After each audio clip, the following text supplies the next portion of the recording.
Sanibonani bafethu, vuka sikhuleke on YouTube, Siphe Sihle Mpembe on Facebook. Uyazi unento engilongidiscover nje la kuma relationships. Uma ukuthi usebudlelwaneni noma ucabanga ukungena ebudlelwaneni, love affair relationship. Of course mina ngumfundisi, I'm talking about the one that leads to a marriage. Ayikho into ebhayizisana njenge-type kuma relationships. Uyabona mawuke wathi ufuna i-type yakho kwi-relationship, uzogeja mfowethu, uzogeja. Ayikho into ekuthiwa i-type yakho kwi-relationship, ngoba umuke wathola i-type yakho ubekezelela nento oyibona kahle ukuthi lento kahle kahle kufanele ngiyibekezelele.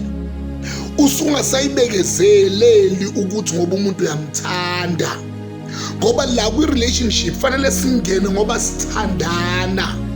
The first asset, the first core value of a relationship is love. Once kwakhona i-type, wafuna ungena nge-type ukuthi I want to get into this relationship because you are my type, awageja washaya eceleni mfowethu. Ayikho into ebhayisisana nje ngaleyo nto. Uhlala kwi-relationship noma ungasafuni, uhlaliswe ukuthi uhle nohlobo lomuntu othi wena uyi-type yakho. And guess what, lo muntu ohleli naye oyi-type yakho, la engqondweni yakhe kune-type yakhe, and leyo type yakhe akusikona wena. Angicela ukuyiphinda lento. Kuyenzeka uhlale ne-type wena othi eyakho, kanti uhleli ne-type yakho kuphela, yena uhleli nawe kodwa wena awusiyona i-type yakhe. Kuyenzeka uhlale ne-type yakho ene-type yayo, kanti le type yayo akusikona wena. It's dangerous indaba ama-type ku-relationship. Wathi wangena kwi-relationship with no love, with no vision, there's no purpose. The only thing that rings here is a type, ifigure, ama-hips, ume kahle, ukhuluma kahle, unesimoho esikahle, i-hairstyle yakhe yinhle, ugejile. Lana love should be at the center. Konke lokunye bese kulandela. You understand? And i-love yakhona akufanele ibe one way, kodwa kufanele kuhlanganwe kanje, kubonakala ukuthi siyathandana, hayi ukuthi mina ngiyakuthanda. Yayizwa leyo nto leyo, ngoba nala kuma-type uyabona uma ukuthi kuhlangana abantu bama-type afanayo ke, then we can talk.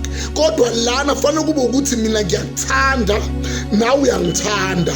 I am not forcing myself into you because of certain conditional assets or material angenza ukuthi ngihlale kule relationship.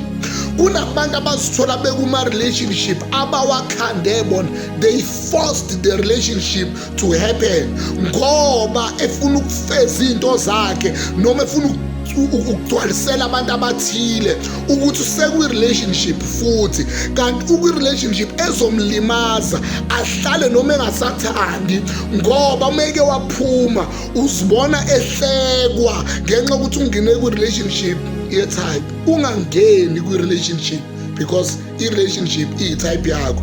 Ngena kwi-relationship because uyamthanda lo muntu and naye futhi uyakuthanda. So-ke uthando ilona oluzokhonka lubambe i-relationship yenu.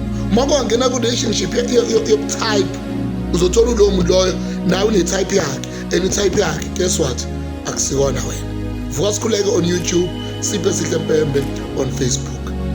Baleka ku-type, hlala othandweni. Thando futhi luze kanje lihlangane phakathi nendawo.